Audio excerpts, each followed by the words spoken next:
Good morning, everybody. How we doing? Good morning, Mr. John. How are you? A little tired. How about you guys? I'm Good really morning, happy everyone. today. I know it's only Wednesday. Whew. You are halfway. We're halfway there, but I don't know. I'm kind of tired. I know. But it's good because today is warm. That's true. I think the rest of the week is supposed to be warmer. That's probably one reason why I'm tired. I think my allergies are bothering me a little bit. And I think it's supposed to rain later today. Yeah, I'm looking at the weather. Yeah. For me, it's a good day because today is my daughter's birthday. All right. So, what are the plans? Cake? Cake and some jellies and some food. How old is she? 8. That's a good age. Yes. Yeah, I think your sort of perfect age for birthdays is sort of like between 6 and like 10, I think. That's when it's still fun. Yeah, after 10, they are more like, what would you like to do for your birthday? And they don't have any idea. I know. They're like, I don't know. Yeah, that's when they start becoming teenagers. Yeah. It's complicated. It is. And yet I still think about sometimes, like some of the best gifts you get for your birthday are usually like, like I said, between like 6 and 10. Those are usually the best gifts. But then when I think about that, I'm like, but I don't want to go back in time. I don't want to be, 8 years old again. I don't want to, I don't want to do that. But still, I think many of us think, oh, that was the best time, right? Right. I didn't have to work. Yes, still, I agree. yeah, I Don't could need still, to pay any bills. So yeah, can no, play. yeah, kids don't need to I work. know. So the only thing that they need to work on it's on homework. Yeah, that's good. Yeah. I think childhood, that's the best time of the life, in Yeah, my I think so. opinion. Yeah, I think Yeah. you're still in elementary school. You're not quite in middle school yet. So I agree. Yeah. So maybe let's see, maybe we should declare, let's see, maybe someday next month, let's declare everyone is 8 years old day. And then we can all Ooh. act like we're 8 years old again, just for one day. Yeah. Let's make a plan. Good idea. Good idea. Now, of course, your spouses will have to agree to this because they're going to have to take care of you for that day. Yeah. See? Yeah. So that may be a problem. If the spouse says, I want to be 8 years old too. I said, nope, only me. All right. Well, hey guys, why don't we go ahead and get started? So again, yeah, we can't go back to being 8 years old. I know. Well, but it is March, so at least we can be a little happier that it's not February, right?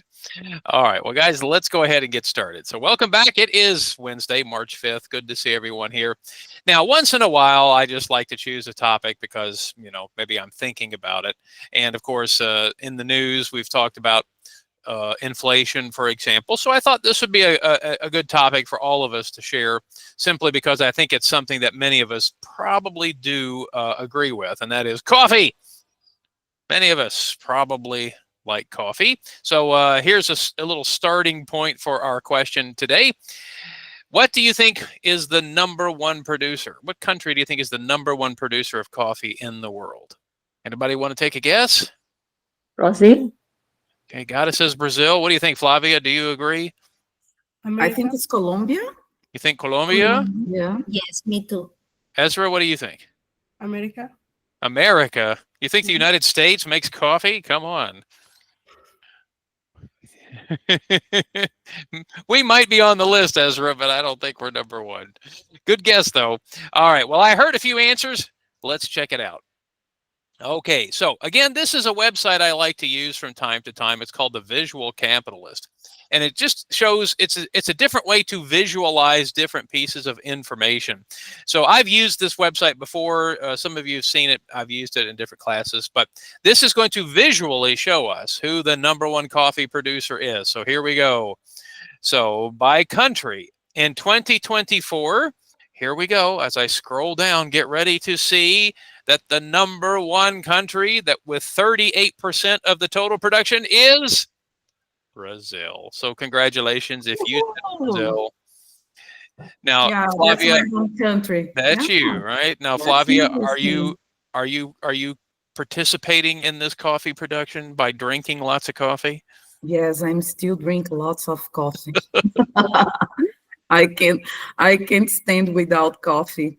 Well, I think many people here might agree with you, but take a look. I was really surprised. Look at this. Look at this chart, guys. What is really surprising to you? Take a look. Look very carefully. What is really surprising to you? I am surprised about Vietnam. It's the second one. I know, Am isn't I that right? It's yes? 17%. That's right. Yeah. Yeah. I've never tried any coffee, any brand of coffee from there. Oh yeah, that surprised me, of Well, course. well, Yeah. one thing if you think about it, this is why you also see some African countries on the list. If you think about it, the climate of these countries is very open to coffee production. If you think about it, because really you need hot, sort of tropical conditions to grow coffee in these places. And so, if you look very carefully, you will notice that many of the countries here, so for example, Brazil, Vietnam, Uganda, Peru. Yeah, Colombia, for example, is kind of surprising. It's only 7%. But again, all of the countries that are listed here are countries that have very hot, sort of tropical climates. That's the part that's kind of interesting to think about.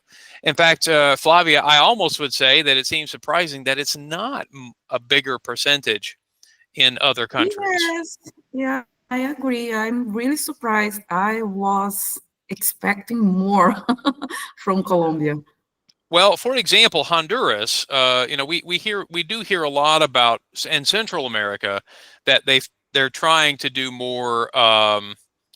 What's the word here? Sustainable, ethical coffee growing in Central America, and because part of the problem is who owns the land. Land ownership in other countries is very difficult. So many of the places that produce coffee often are small farms, not just the big, farms like that. So that's become, I think, a big change as well. Now, Carmen, if you notice, did you look very carefully here at the very top?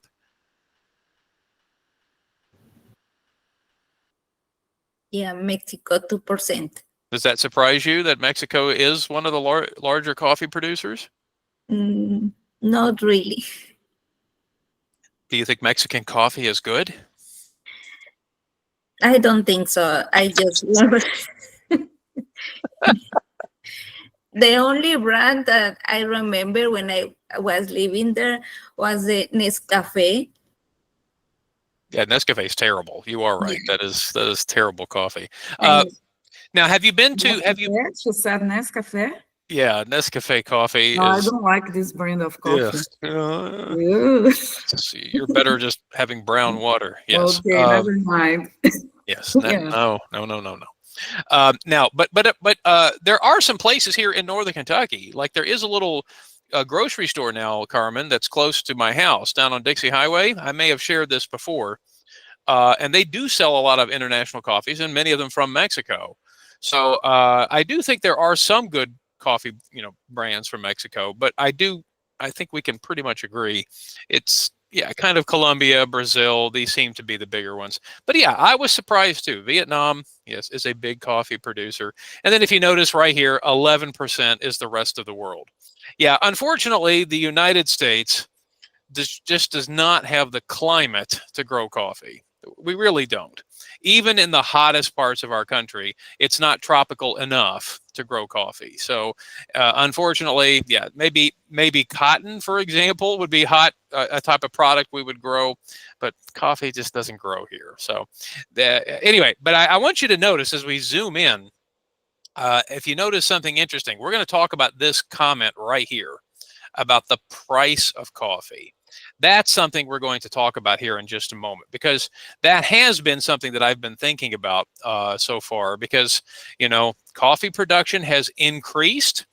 In fact, if you look here, it says global coffee production increased by 4%. That's a lot, really, from one year to the next. And if you notice, it says the global coffee bean production is 10 million tons. I mean, again, that's a lot of coffee. So yes, and thinking about how much coffee we drink.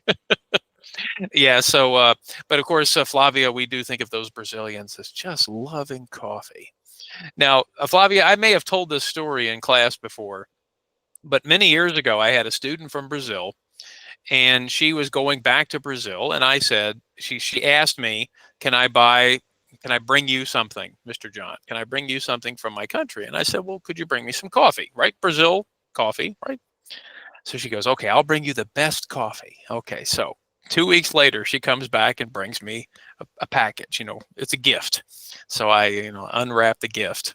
And as I unwrap it, it's Lavazza coffee from Kroger, which is made in Italy. And I said, why did you bring me coffee I can buy in Kroger? And she goes, oh, that's because I hate Brazilian coffee. But that's her opinion, right? I know, but here I don't agree with her. I was expecting Brazilian. You're going to Brazil, bring me some Brazilian coffee. I'm trying to imagine how your face was that time. Well, I knew that I had known this student a long time, and I just looked at her and I smiled and I said, Eliana, I could buy this in Kroger. She says, but I don't like Brazilian coffee. So anyway, you're right. It's her opinion. Well, okay. So I'm sorry. Maybe I can do something different, right? If as I'm planning to go to Brazil in the middle of the year, so maybe I can bring a good brand of coffee for you, teacher. Okay. Why not? Yeah, why not? Why not? Yeah. So just don't bring Nescafe. Okay. Sure. All right. Well, so yeah, I always like to, like I said, from time to time, I like to start with a topic we can kind of relate to. And again, knowing many of my students come from countries where coffee is produced, but of course, a lot of us like to drink coffee. Now, my question starting off today is not about coffee necessarily, but it's going to ask us to think a little bit about what's, kind of the global picture. And this will be, again, thinking about from other countries, what are possible situations that are going to happen here in the next year when it comes to the cost of things. But then we're going to talk about I think an expression that I think everyone will be able to relate to. So we'll talk about that in just a moment. And then we're getting close to finishing our first lesson in the Burlington English careers unit. So we'll talk about that too. But so instead of thinking first about the idea of just what do we like to drink or whatever, I want to ask a question I think that's going to give us a chance to think. So the price of coffee. So the price of coffee, if you notice, it has doubled really. And in fact, probably in general, it says here costs to produce coffee have increased 25%. So the price of coffee has risen to a 50-year high. So think about that. In the last 50 years, we are at the highest point of the cost, right, of production or the price of coffee, and that the cost of coffee itself has increased about 25%. So let me ask just in general first, what do you think might be some reasons why coffee has become much more expensive? I mean, let's think for just a moment, not just about necessarily coffee itself, which I think we can probably agree that the demand for coffee is always going to be high. I think people all over the world like to drink coffee. Historically, it's been a very popular drink. So what could be some other reasons other than just it's popular I mean, we could say it's popular, but what do you think might be some other reasons why coffee has become so expensive? What do we think could be some reasons? You can use the chat or the mic. Let's think for just a moment. So Flavia, you're our Brazilian here for the morning. Okay. What do you think? I don't know. Maybe one of the reason is because more people have been starting drinking more coffee. So, and then on the other hand, this store, I no, that's not the correct word. I can say stock, but I don't know how to say that. Well, let's say like, it's decreasing. well, for example, we might suggest, for example, let's think of all the different groups that are involved in making coffee, right? So, for example, you have so for example, you have the businesses or plantations or farms that grow coffee, right? Right. You have the individuals who work at these places to make, to harvest coffee, to produce it. You have those who ship, often who are shipping the coffee are probably a different, they're not the producers, they're probably just the shippers. And then, of course, consumers, right? We consume them. Grocery stores have to purchase them. So in thinking about all of these different groups, do you think that maybe each individual cost for these have all gone up? I mean, that's something to think about. So what do you think, Flavia? In thinking about your own country, is the cost to pay for people to manufacture coffee, do you think that's gone up? Do you think it's having to find more land to grow coffee, for example? That can be an expensive, Yes, I think so. It could be also some problems with how to grow coffee, I think. Okay. And then it affects the price.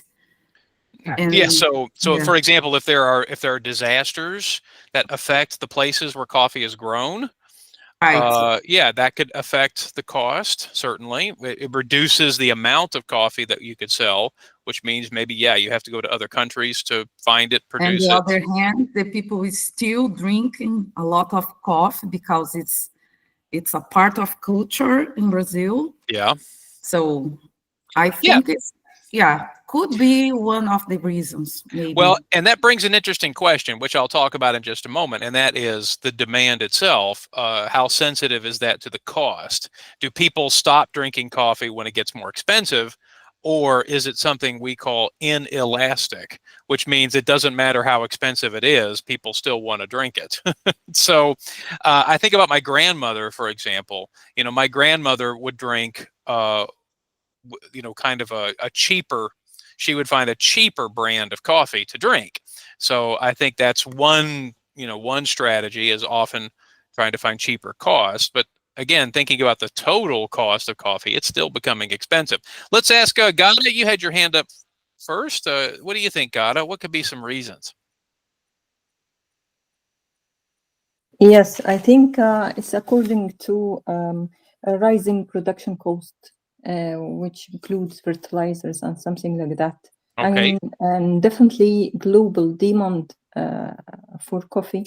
It's the main reason, and the inflation. Well, for example, let's talk about the production of it. I mean, perhaps companies are starting to pay the workers more. Maybe that could be one reason. Higher cost of higher wages of workers. I agree with you, and also the rising production cost. And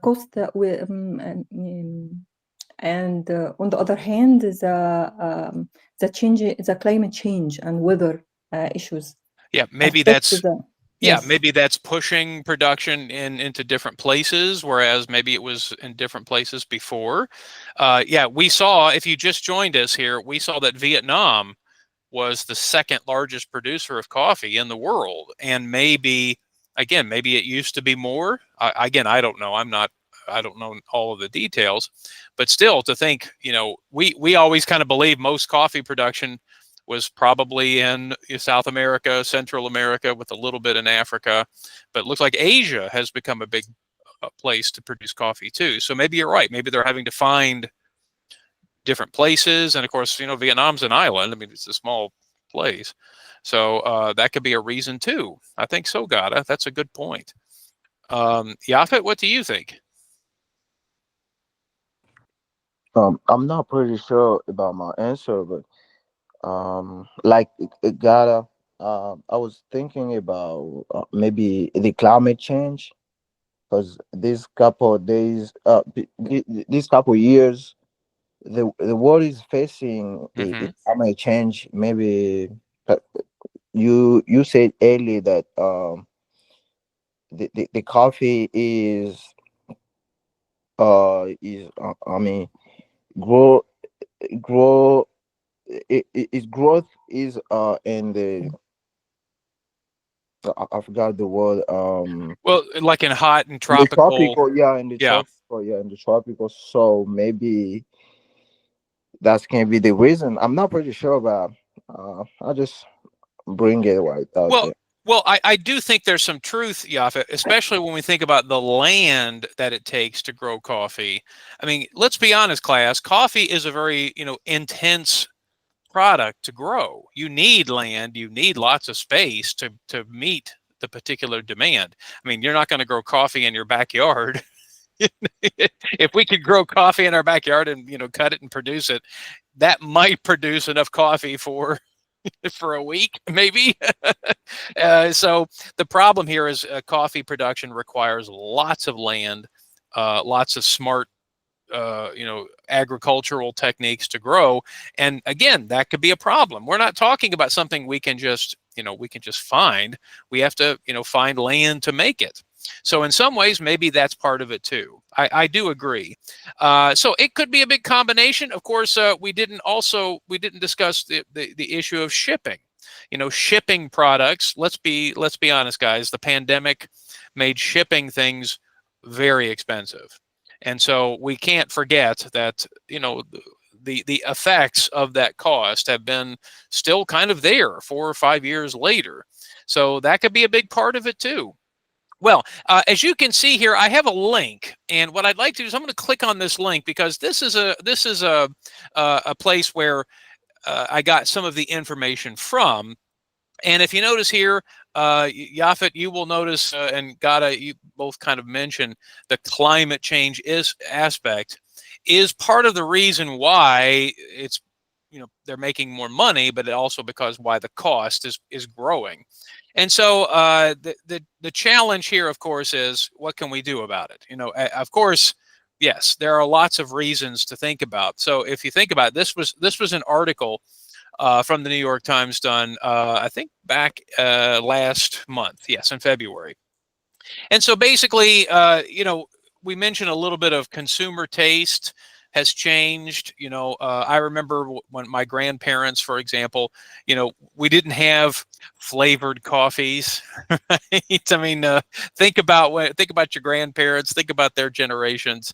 They drank black coffee, straight, no flavoring, nothing. There was none of these varieties were available. And so it took a change in public taste that helped increase. But the idea here is, if you'll notice a couple of things they're talking about, for example, the cost of production, right, have gotten very expensive. They must pay extra wages to attract workers, and that has made things more expensive. Again, like you said, Gada, thinking about the crops themselves have been very sensitive to climate change. So, for example, temperatures. Even though coffee grows in these hotter tropical places, they still can be affected by these things, right? Guys, think about here in the United States, Florida, for example, growing oranges. Orange production, fruit production in the United States has gone way down. Instead, as Carmen probably knows, a lot of fruit we eat in the United States is imported from Mexico. So, yeah, so next time you go to the grocery store, look very carefully at your fruit. It'll probably say something like, grown in Chile or in Mexico or in Honduras. And that's because those places, even though they've had climate issues, it's definitely more situated for growing fruit than the United States. So, guys, I think you all have hit on a lot of the answers. And then if you notice here, I'll zoom in so we can see it a little bit better. it does mention another thing too that I think is very interesting, and that is the idea of consumption. So take a look here. I'm going to bring it back up here. It's thinking about the consumption of coffee.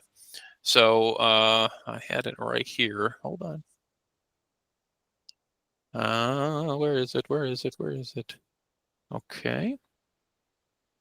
Oh, here it is. So they're talking about that one issue too, is that we have a lot more choices now in terms of drinking caffeine. So take a look. It says the possibility that high prices may force coffee drinkers to limit their consumption, maybe looking at other products to get their caffeine. I don't know about that. Honestly, I do think coffee is one of those things that people may change some of their behavior. But like my grandmother, for example, I think instead of choosing more expensive coffee, they may try to choose cheaper coffee, which often may mean cheaper quality. But I don't know. I think it's going to really be it would require a big change in price and cost before people stop drinking coffee. I mean, let's be honest, Flavia, you would probably pay a lot of money still to drink coffee, right? I mean, Yes, yeah. I still pay a lot of money, but I can change this behavior just because I love drinking coffee. Well, for example, what if coffee became like $10 a cup? What if you had to pay almost like $10 to drink one cup of coffee? Would that change your behavior? Yes, Yeah. you need to change that. Yes, because I won't be able to pay $10 for a cup of coffee. So Well, hopefully it's not gonna happen. well, so that's the interesting thing. What is that magic price when you think about how much you would pay for a cup of coffee, right? I mean, it's an interesting question. It really is. And I think one thing we can also think about is that because of this sensitivity to the climate, again, notice what it says down here, temperature, rain, these are all things that coffee needs, but what happens when, like you said, Yafet, got a climate change, these natural disasters can make things more expensive. So I think what we're seeing right now is the demand for coffee is still very high, right? That's good. You produce coffee, but of course, if the production costs and things get more expensive, that might change people's behavior. So I don't know. So that's I think that's the interesting question. Now, before we move on into this topic, thinking about coffee, I am going to share with you real quickly. If you look here, one of the interesting things about the article is it does show some of these smaller farms and plantations in places like Honduras.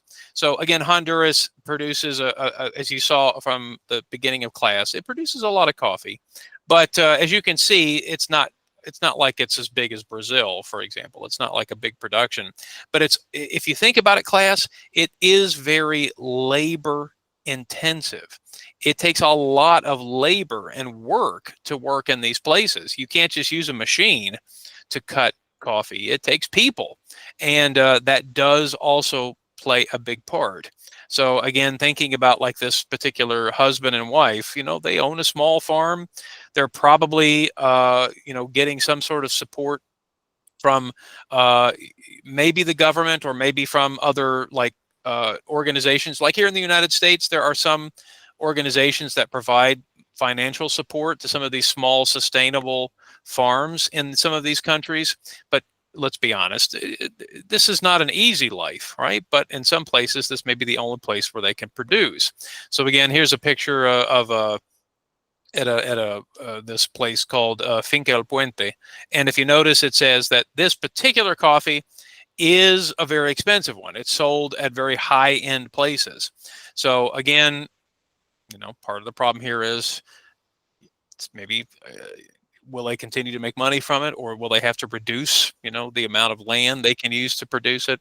So it's interesting just to think about the challenges that people face in producing these kinds of global products. Yafet?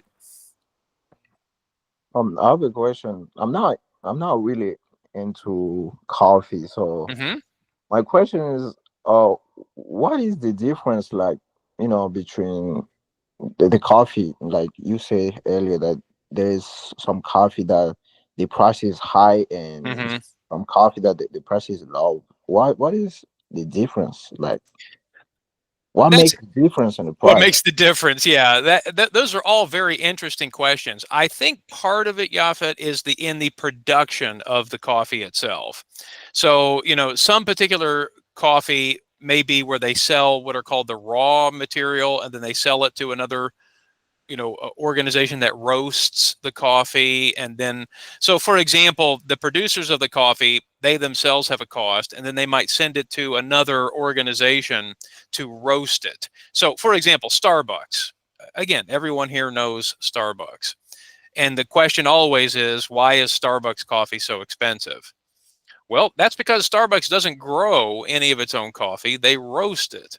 So now you've added this extra expense to the production of that coffee.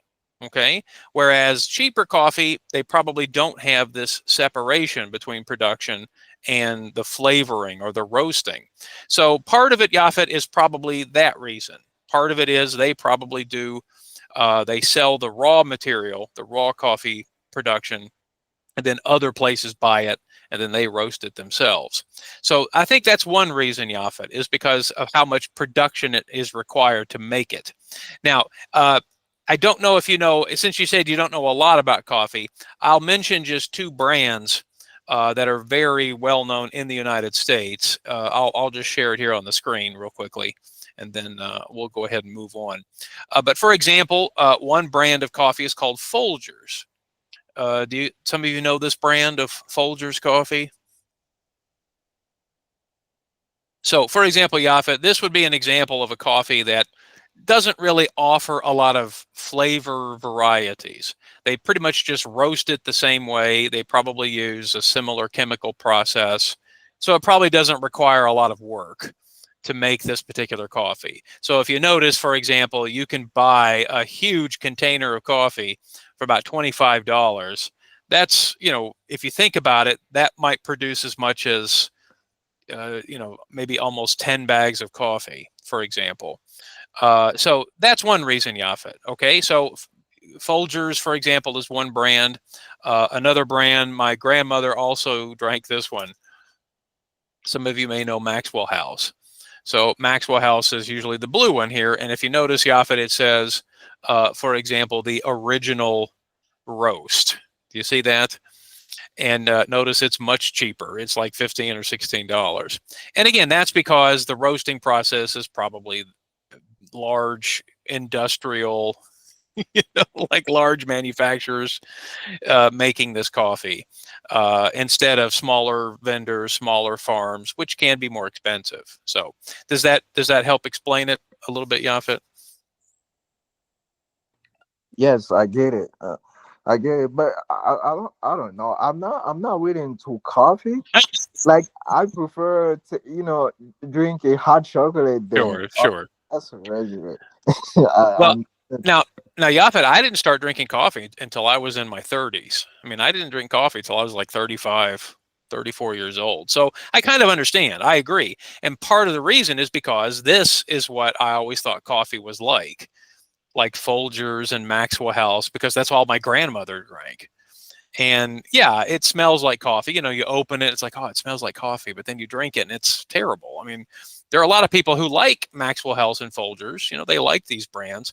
But one reason they like them is because they're cheaper.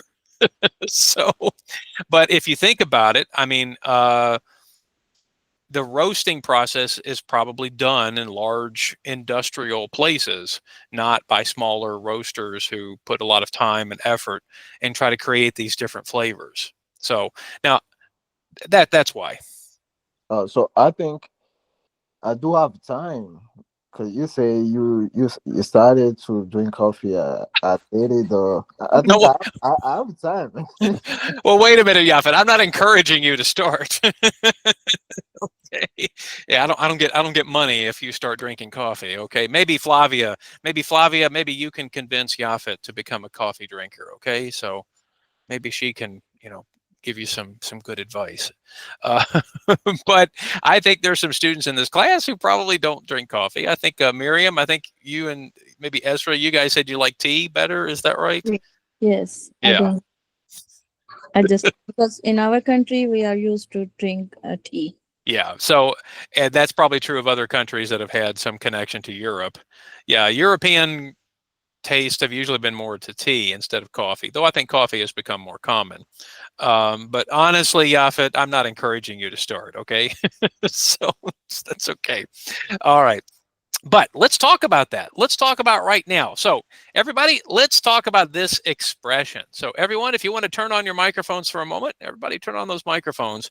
Let's say this expression together. A pick me up. A pick me up. Okay, so a pick me up is basically something that you eat or drink that gives you energy. Now, it's a natural expression to use when talking about coffee, because many times in coffee commercials they would talk about, coffee is the great pick me up, right, to give you energy. And in fact, I don't know about your experiences, but here in the United States we would often get commercials of people drinking coffee in the afternoon to give them a pick me up, right, an energy boost. Now, I find that funny because when I met students, like Flavia, like people from Colombia, and they drink coffee all day, I kind of laugh because I cannot drink coffee all day. I can drink coffee about 6 o'clock in the morning, and that's it. Okay, so maybe you get your energy in other ways. So I thought I would just use this as a quick question to the class. So Yafet, we'll let you start. What do you do when you need a pick me up? And when do you need a pick me up? So do you like to drink some energy drink, or do you like to drink hot chocolate or whatever, and do you do it in the morning, the afternoon? So Yafet, we'll let you start. When do you need to pick me up, and what do you like to drink or eat? Oh, so usually I do drink a hot chocolate, but I think in the morning, like every time I do work in the morning, like Okay. at 7, yeah, I do drink a hot chocolate. Not a coffee. I've tried with coffee, but yeah, I don't know. I didn't like That's it. okay. That's okay. Yeah, you don't have to try it. It's all right. Okay, Maybe so maybe it was just a bad coffee because it was coffee from McDonald's. So yeah, well, that could be one reason too. Yeah, unfortunately, I don't know if people here like McDonald's coffee. I don't. So there you go. There you go. All right, so let's go around the group here real quickly. Tell us what you do to give yourself a pick me up, and when do you like to do it? So, Gada, what about you? When do you like a pick me up?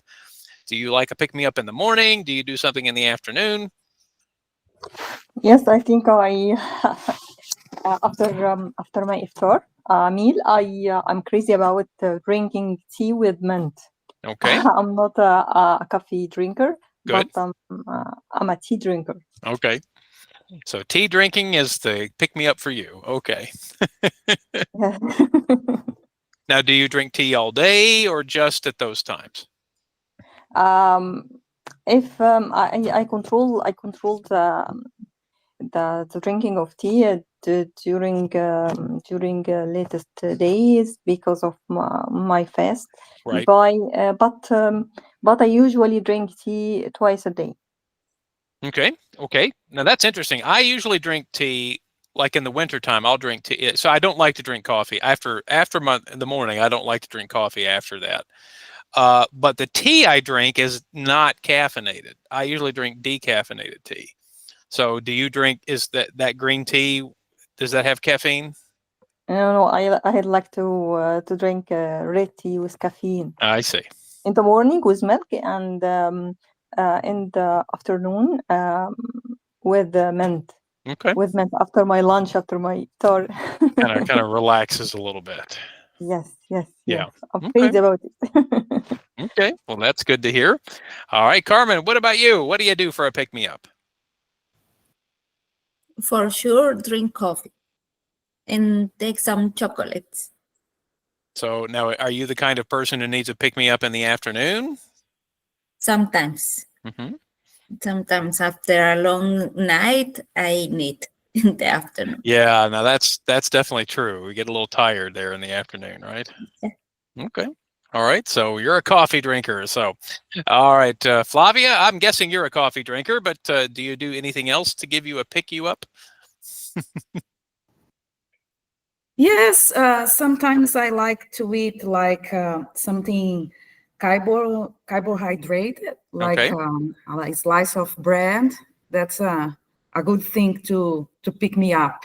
Okay. Yeah, beside coffee, right? Coffee is always my first choice. Now, do you really drink coffee all day?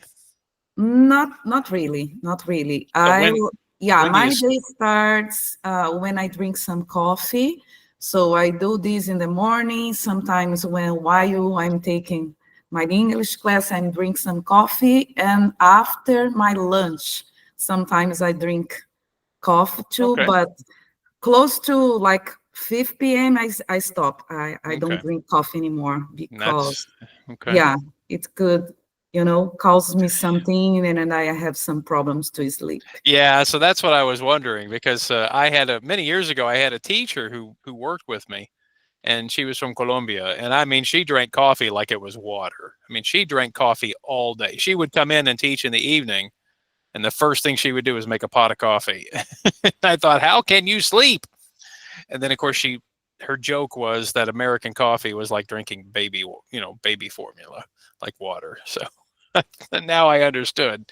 But yeah, so I don't know. I can't drink coffee after my first cup of coffee in the morning. That's it. That's it for me. All right, now Miriam, you mentioned tea is a big pick you up. Anything else? In an afternoon, it's a little bit nap. If I feel my body needs nap. Now So that's something interesting too. We didn't talk about, but that could be a pick me up too. A little nap might help give you some energy.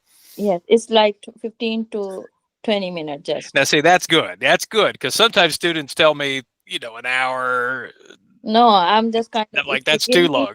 Yeah. Yeah, in morning time, when my kids going to school. After that, if I have time, so 20 minutes enough for me if I want to sleep. So Okay. not more than. Well, that's interesting because yeah, I think people forget about that. That a short nap might be a good energy boost. Yeah, so I Yes. think that's a good thing. So, all right, and Ezra, I know you mentioned tea. Are you doing anything else to give you more energy? No, only tea. Just tea. Now, do you drink with caffeine or No caffeine, no. no caffeine? Really? Yeah. So you get energy from decaffeinated tea? Yeah. Wow. Do you sometimes take a nap too? Sometimes, yes. So what do you think? 15 minutes, 20 minutes? 10 minutes. 10. That's pretty good. Yeah, sometimes I just close my eyes maybe just for a short little time. So interesting. So decaffeinated tea gives you energy. Wow. Okay. All right. Okay. Everybody's different, right? We can see here in the class we have lots of differences. Now, for me, I do sometimes maybe have some fruit in the afternoon if I need a little more energy. That's kind of what I like to do. But I think again, how you start the morning really is important. So I think giving you some energy in the morning can be very helpful. So all Yes. right, so yeah, go ahead. One thing, at near 4 to 5 o'clock, I need energy, so I take one banana. So Okay. that's very helpful for me. Yeah, and I mentioned I don't remember again. I talked about this maybe a couple of weeks ago.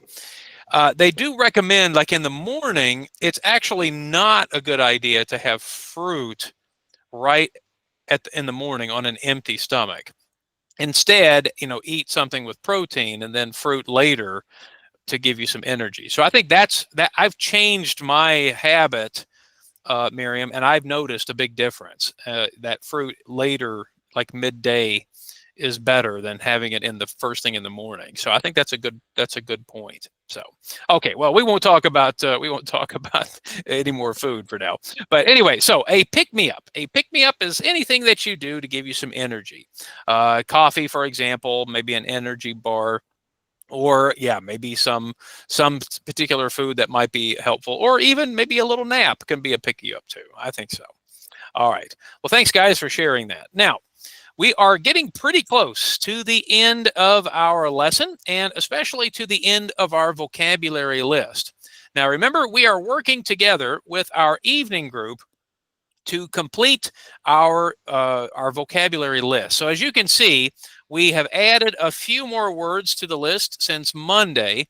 Actually, I think maybe we added one more, qualifications. So for example, the evening class put qualifications on our list, and qualifications are requirements, right? A requirement, a skill, or a knowledge that we have for a specific area.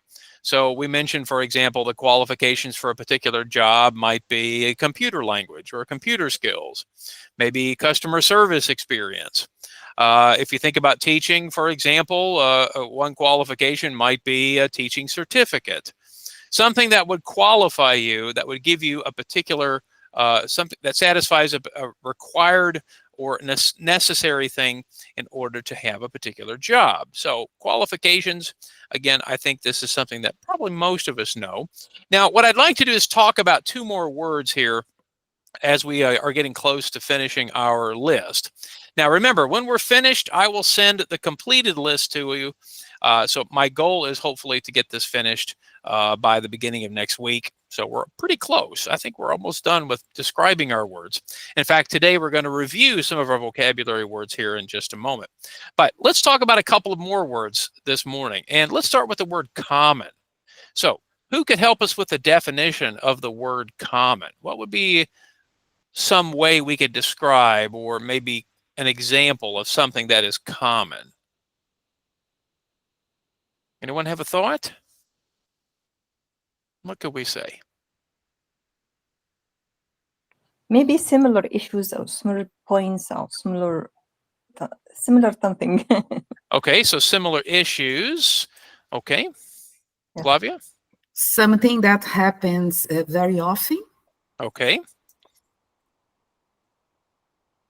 Okay, Yafet? I'm gonna use the word familiar. Okay. Yeah. Okay. Something familiar. Yeah. Okay. We could also think about something that's common, something that is shared by a large group of people. So, for example, if you Yeah. mention a common language, common behavior, customs, culture, for example. Habits. Yeah. Habits, yeah, that's a good one. Traditions, for example. Okay. All right. That's a good thing to think about. Let's go back up to the top. I have another one I'd like to talk about, and that is individual. Individual. What can we say about that word? Okay, Yafet. Personal. Personal. Okay. Yes, you two said the same word. Two minds thinking a great idea. Maybe when we think about individual compared to a group. Particular. Okay. All right, Carmen, what do you think? Alone? Okay, so alone, maybe single, only, for example. Yeah, so for example, we might see like an individual would be one person compared to a group.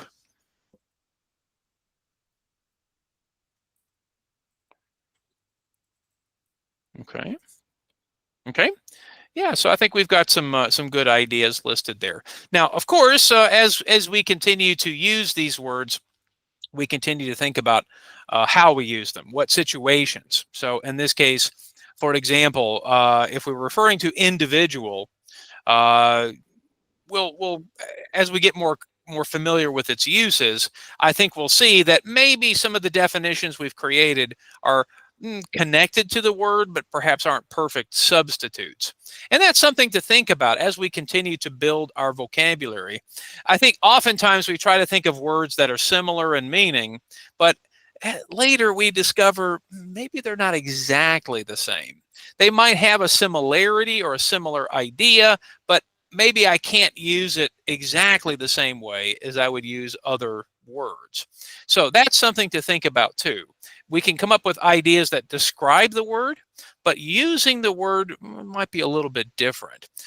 So in that way, we can think about that learning vocabulary is in fact part of that process. And as you get more experience, okay, so again, I'm speaking to everyone here, you're probably beginning to notice that, well, certain words do have very similar meanings, but many times we can't use them exactly the same way. For example, let me just highlight one of them before we go into an activity, and that's the word advantage. So if you remember, we were talking a little bit about this last week. How could we describe what an advantage is? Well, for example, I said, well, it's kind of like a benefit, right?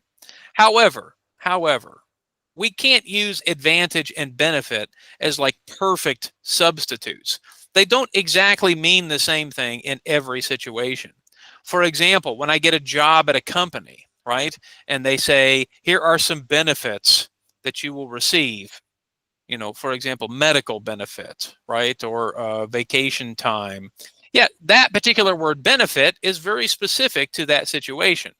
Now, group, could I say, for example, here are some advantages you receive at working at this company? Would it have the same meaning? Could I say this is a medical advantage? Is that exactly the same as a medical benefit or insurance benefit? Would those be No. exactly the same? Not really. I mean, they're good things to have, and certainly this company might have better benefits than this company. But for example, that specific use of the word benefit doesn't exactly fit with the word advantage. We often think of an advantage as some sort of benefit that you have that maybe other people don't have, or some sort of skill or ability that you can use that other people don't have. And that could be a little bit different. You know, again, if I think about, you know, sports athletes, some athletes are just better than others, right? Some have more athletic ability. They can use that to their advantage, right? Yes, of course, they can benefit from it, right? They're going to benefit from that advantage. But that particular advantage doesn't mean necessarily that people don't have other benefits or other advantages. So each advantage might depend on the situation, might depend on what you're doing. So in this case, the word advantage and benefit have some similarities, but they also have some differences. And I think, class, that's when you know you're getting better at vocabulary, when you start to see how words are similar, but how they're also different. So we've added a couple more to our list. I think we'll be finished pretty soon here with our full list of words. And like I said, we're going to clean up the list so it's a little bit easier to read. Okay, so when we finished with that particular idea. Okay, now what I'd like to start off with here this morning is let's do a little review activity. So I'm going to return to my presentation now. Let me save this one first so I don't forget it. Okay. All right, so I'm going to return to my presentation, and I'd like to try a little review activity. Now, this activity is going to require using our emojis. So everyone, if you can find your emojis on your phone and or computer, you will notice you're going to be using 4 emojis in this exercise. So we have, for example, the hand clap. So if everyone, you can clap your hands there. The laughing emoji, we're going to use that one. The thinking emoji, right? And we're going to use the party emoji. Okay? All right. Now, in this first exercise, no microphones, just emojis. And the idea is, in just a moment, I'm going to show you a word on the left side of the screen. And what you have to do is read through and choose which one you think is the definition. Now, please note, though, as I go through each screen, these definitions may change. Okay, I'm not keeping the same ones for every exercise. So you have to read them very carefully. Okay, so for example, let's do the first one kind of as an example. Okay, so I'm going to bring up the word. So guys, here's the word.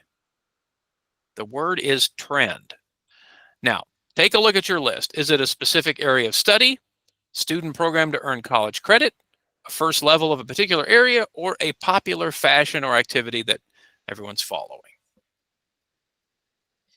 Okay, so I think we're getting the basic idea of the exercise. So the answer is the party emoji. So in this case, yes, the answer is a popular fashion, right? A popular fashion or activity that everyone is following.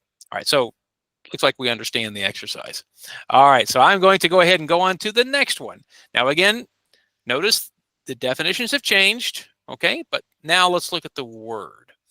Okay, so the word is focus. Focus. So take a look and see if you can identify which one means focus.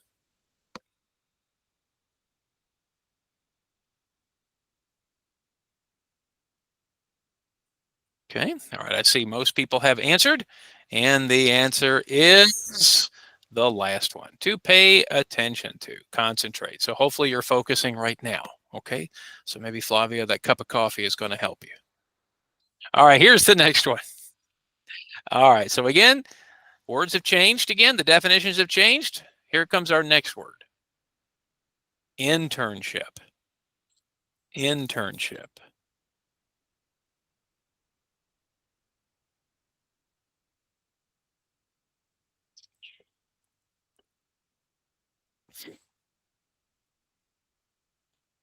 Okay, all right, looks like most people have responded. All right, and you are correct. So an internship is a student program to earn college credit through work. Now, I was actually talking about this one to my evening group yesterday. Most internships you don't get paid, okay? However, a few years ago in the United States, it was becoming a problem because a lot of universities, when they created these internships with companies, the problem is the companies were working these interns, right, these students, like a full-time job, like 40 hours a week, but they were not paying them any money. Now, they would claim that they were giving college credit, right? That's like money.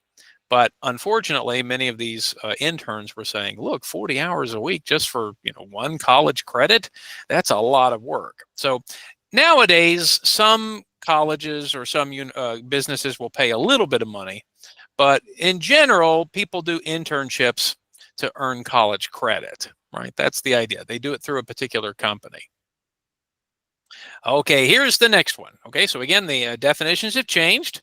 All right, take a look. Here is the word. So the word is use to one's advantage. Use to one's advantage.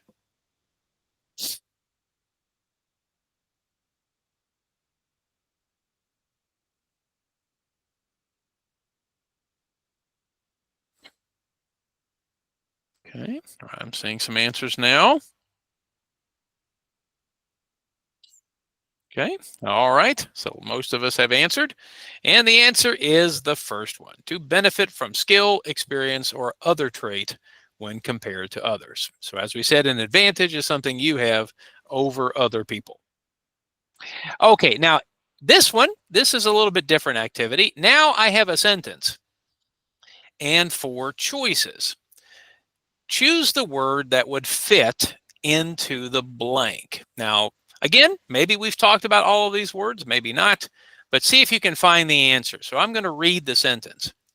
When many people turn 50 years old, they often begin to suffer from a blank crisis and start acting like they are much younger. So which word do you think would fit?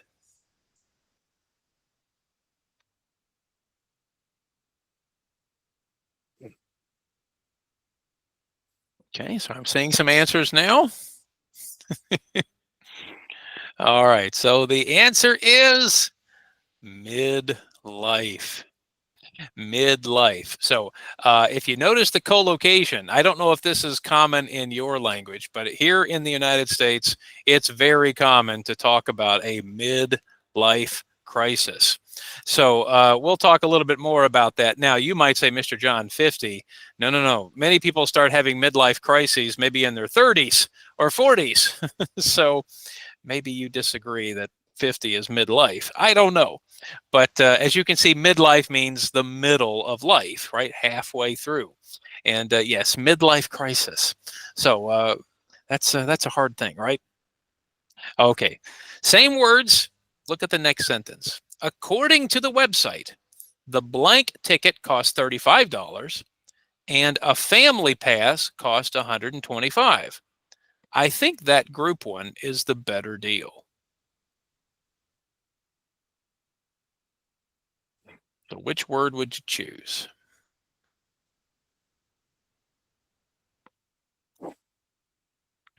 Okay, all right, I'm seeing some answers. Okay, all right, very good. All right, you guys got it. The answer is individual ticket. Now, again, I don't know your experience if you found it's cheaper to buy the family pass or the group discount, but I don't know. I don't know if I want to buy a family pass. So anyway, an individual ticket. So there's a very common connection, right? Individual ticket. All right, here's the next one. Notice the words have changed, okay? All right, if you want to find a better job, you need to expand your social blank and meet new people.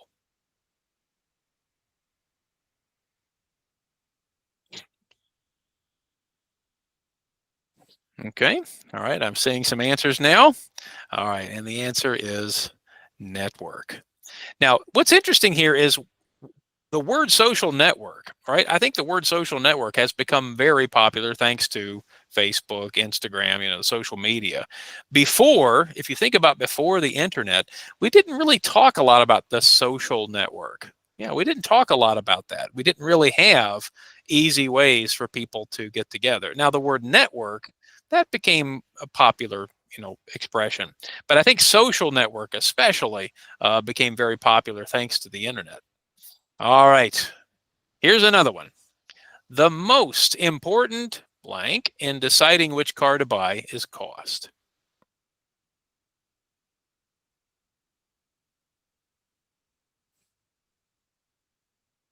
Okay, all right, so I'm seeing some answers.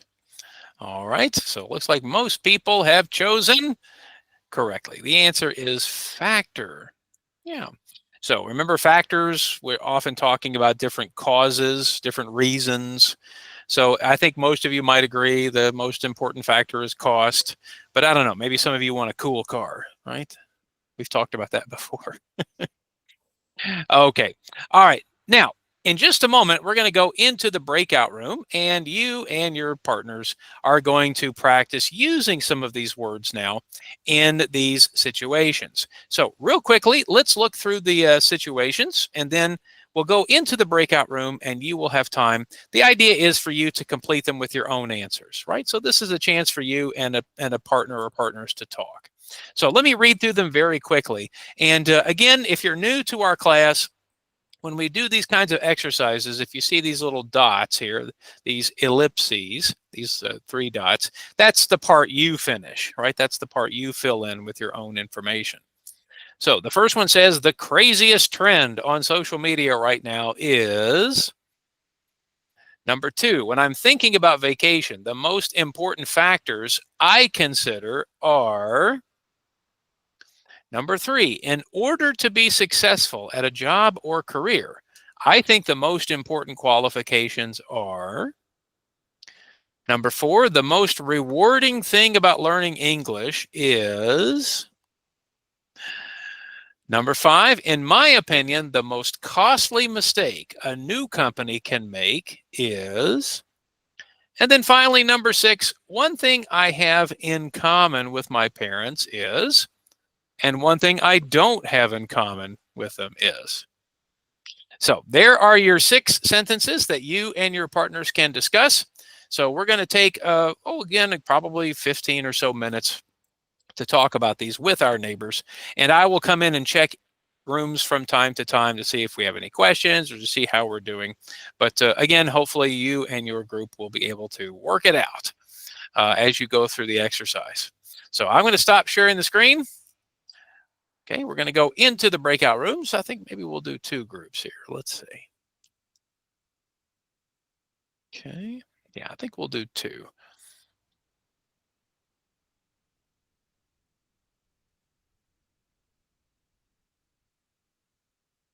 Okay.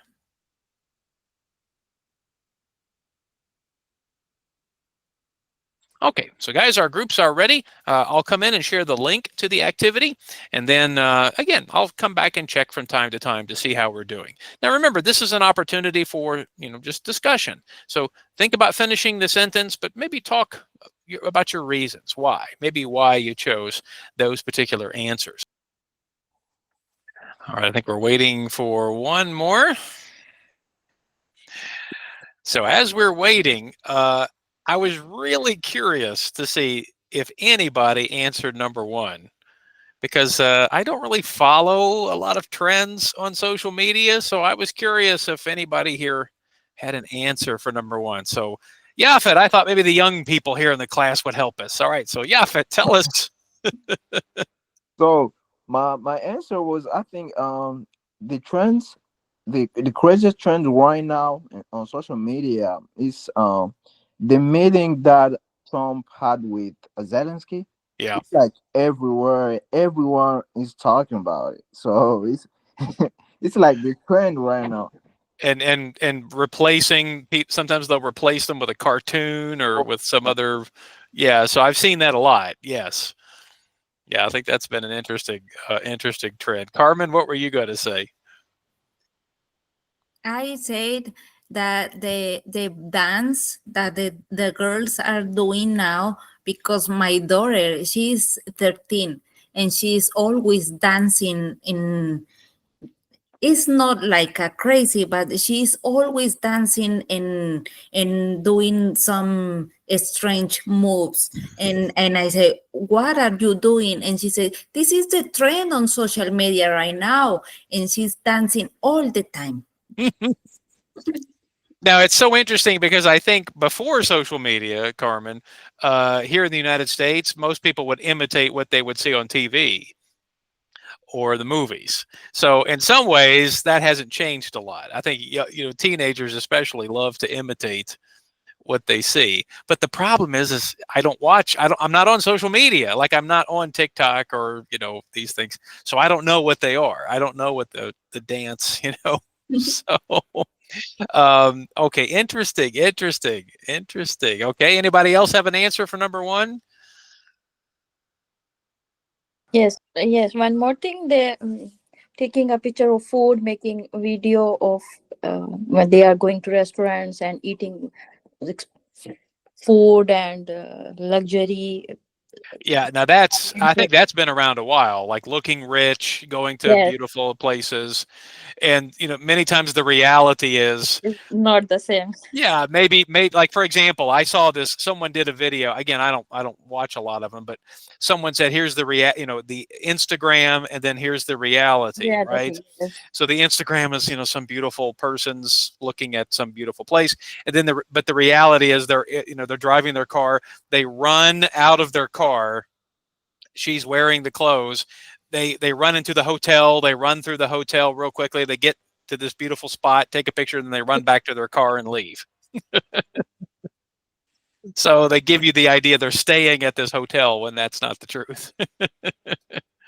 So I do see some of that. Now, I'm not on social media a lot, but I am on YouTube. And I do notice that I've noticed, because again, some of I take pictures, right? I'm a photographer. I don't really follow photographers on YouTube. I really don't. I don't watch other YouTube channels about photography, but I do watch a lot of videos about travel, because I want to know, certain places. What do I need to do if I go to a certain place, camping, those kinds of things. So I often get a lot of videos about this, and maybe you've seen them. I've talked about them in class, but probably not recently. But I've seen a lot of videos called that kind of follow the trend of van life. So I don't know if you've seen these, but these are younger people who are traveling and living out of a van, and taking pictures and Instagramming and videoing their lives, and how to go travel in the van and how to live in the van. Now, of course, I see this, Miriam. I get often videos from families, who are teaching their kids in the van, or so it's interesting. It's interesting to see how this has become so popular. But what's become very popular is older people retired people who are trying to, travel and, share, oh, visit this place, visit this place, but living in their van or living in their camper. So, guys, I don't necessarily want to live in a van, but I think it would be nice to travel, maybe not have to worry so much about camping, for example. But still, that's been a big thing I've always noticed. So, all right. Well, our time is getting short, so I thought I would just ask a couple of these just to see what you guys how you responded. So, for example, let's of course we've got to talk about number 4. All right. So, anyone have any answers there for what's the most rewarding thing about learning English? Flavia, of course, you've got a good answer, right? Yes. Oh, the most rewarding thing about learning English is to be able to talk to people from all of the world. Yeah, for me, it depends on where you are, but I think the most important thing is that. So if you are learning English, you are going to be able to meet someone and start talking, even though it's going to be a small talking, but you are able to do that. So that's amazing. That's Now impressive for me. and that is an interesting thing to think about. It's not just people in America, it's traveling, and you have a chance to meet Right. other people who speak English in other countries. So that's a good point. Even though, for example, if I'm visiting my country, so sometimes, I don't know, in the airport or somewhere, I can meet someone from a different country, Mhm. so I'll be able to talk to that person. So, Okay. so Okay. it depends where I am. Okay. That's the good thing. Interesting. All right. That's interesting. So meeting and talking to people. All right. Anyone have a different answer for number 4? Any other rewarding thing about it, Carmen? Yeah, I think the same that Flavia is. For me is a feeling, a really hard feeling, because it's very happy for me when I saw people in the street and they say hello, and before I just say hello, and now I can say so many things, and for me I'm feel very happy. So I think one thing too is that learning it is also just helping you feel more comfortable in your life, helping you Yes. feel more connected. I think that's a good point. Okay. Anybody else?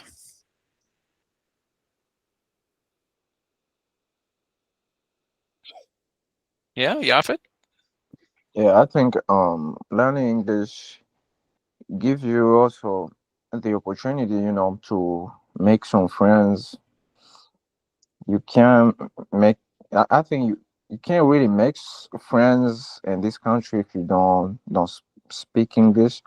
So when you learn English, it's an opportunity for making friends, and also maybe opportunity to find a good job. Uh, Hmm. like, Yeah, so there are economic possibilities, but I do think that part about meeting people, making friends, or at least talking to coworkers, that's usually the number one thing for a lot of my students is they want to talk to their coworkers or neighbors. So I think that's a good point. I'm going to share one more thought, and it's not just about learning English. I think this is something we need to remember as adults, because I think oftentimes, especially in your country, maybe you didn't have an opportunity to go back to school or learn something, and as you get older. So often I just tell students, don't think about it just as learning English, but think about it as just learning something new. Learning new things can make our lives more interesting. And so I understand if we're still having, trouble, still having some difficulty with English. Again, I understand that. My Spanish is not perfect. I still struggle sometimes when someone's talking to me on the phone. But I just want to also remind everybody that there is sort of an excitement to learning something new as we get older, right? I think that's an important thing too, not to forget, because we don't really have a lot of chances to learn new things as we get older. So I do hope everyone also feels like they're learning something new about the world. Maybe you're learning something new about yourself. Again, many students often don't think about, wow, I get, I learn English. Maybe I didn't think I could learn English or some other language in my country. So I do hope that that's important for you as well, that you feel like you're learning something new about life and maybe new about yourself. That's always the exciting thing too, I think, as we get older. We can learn new things about ourselves. Yeah, that's what I think is kind of cool. All right. Well, I would love to hear your answers for a lot of these other questions, but I hope you had a good time and a good opportunity to talk about them with your neighbors. But it's time now to say goodbye. All right, everybody. Well, everyone have a great weekend, and we will see you next Monday. Now, don't forget about the time change. So don't forget, on Sunday next week is the time change. So don't sleep in too late. Okay. All right, guys. Thank you so much. Thank you. Have a great day. Goodbye. Thank you, Take care, guys. Have a everybody. great day. Bye-bye.